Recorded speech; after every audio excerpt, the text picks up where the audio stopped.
بسم اللہ الرحمن الرحیم نے یہ کہا کہ مسجد اقصی پکار رہی ہے، بلا رہی ہے، مر مٹنے کا وقت آیا، کٹنے کا وقت آیا۔ اصل یہ اسٹرکچر بنانے کا مقصد تو یہ ہے کہ مسلمانوں کو بھلا دیا جا رہا ہے کہ مسجد اقصی کی حقیقت کیا ہے، اس لیے مسجد اقصی کی حقیقت ہمارے سامنے صاف ہو جائے، واضح ہو جائے، اس لیے آپ کے سامنے یہ ڈھانچہ بنایا گیا ہے۔ اب سب سے پہلے اس کا ایک بڑا تاریخی پس منظر ہے، ایک لمبی تاریخ ہے۔ اس کی تعمیر کی ابتدا کب ہوئی، کس طرح منظم کیا گیا۔ اولین ترین درجے میں حضرت یعقوب علیہ السلام کو وحی الہی کے ذریعے سے اس کی نشاندہی کی گئی تھی۔ پھر اس کے بعد انہوں نے تعمیر کی ابتدا کی۔ حضرت داؤد علیہ السلام نے بھی تعمیر کو جاری رکھا۔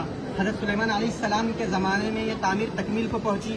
حضرت سلیمان علیہ السلام نے اللہ کی عبادت کے لیے یہاں پر ایک گھر بنایا تھا جسے مسلمان مسجدی موسوم کرتے اور مسجدی مانتے، لیکن یہودیوں کا یہ کہنا ہے کہ حضرت سلیمان علیہ السلام نے یہاں پر ایک ہیکل بنایا تھا جسے وہ ہیکل سلیمانی کے نام سے یاد کرتے ہیں، اور اسی بنیاد پر وہ اس جگہ پر اپنا حق بھی جتلاتے ہیں، اور بنی اسرائیل کے اکثر انبیاء علیہم السلام کا یہاں سے تعلق رہا ہے، تو اسی بنیاد پر وہ اپنا حق جتلاتے ہیں۔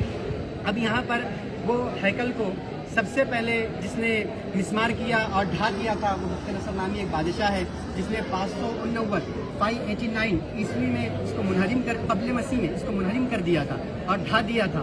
اس کے بعد اس نے یہودیوں کو یہاں سے اس شہر سے جلا وطن کر دیا، نکال دیا۔ پھر ایک شہنشاہ فارس جس کا نام سائرس اعظم بتلایا جاتا ہے، اس نے اس علاقے پر اپنی حکومت قائم کی، قبضہ کیا، پھر یہودیوں کو یہاں لا کر بسایا۔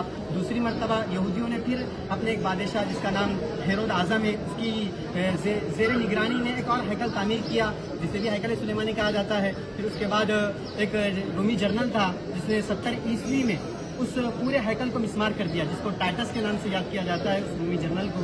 پھر 4 صدی عیسوی میں ان تمام رومیوں نے مسیحیت قبول کر لی اور عیسائی مذہب کو اپنا لیا۔ پھر یہاں پر انہوں نے اس کی بنیاد پر بڑے بڑے گرجے گھر تعمیر کروائے، اپنی عبادت خانے بنوائے۔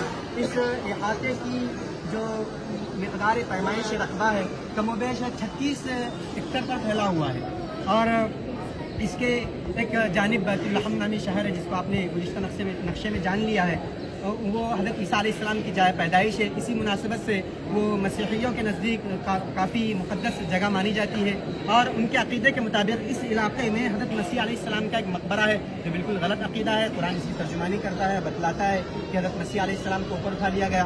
اب یہ مسیحیوں کے قبضے میں رہا، مسلمانوں کے قبضے میں کب آیا؟ اس کی تاریخ کچھ اس طرح ہے کہ حضرت عمر رضی اللہ تعالیٰ عنہ کے زمانے میں عہد فاروقی میں اس کو مسلمانوں نے اپنے قبضے میں لیا۔ حضرت عبید اللہ بن جراح رضی اللہ کے زمانے میں حضرت عمر رضی اللہ تعالیٰ عنہ کی خلافت کے دور میں اس کو اپنے قبضے میں لیا، اور اس وقت یہ بالکل مسمار ہو چکا تھا۔ حضرت عمر آئے، یہاں پر اس جگہ کو صاف کیا، اس علاقے میں حضرت عمر نے نماز پڑھی اور یہاں پر ایک چھوٹی سی لکڑیوں کی مسجد تعمیر کی تھی۔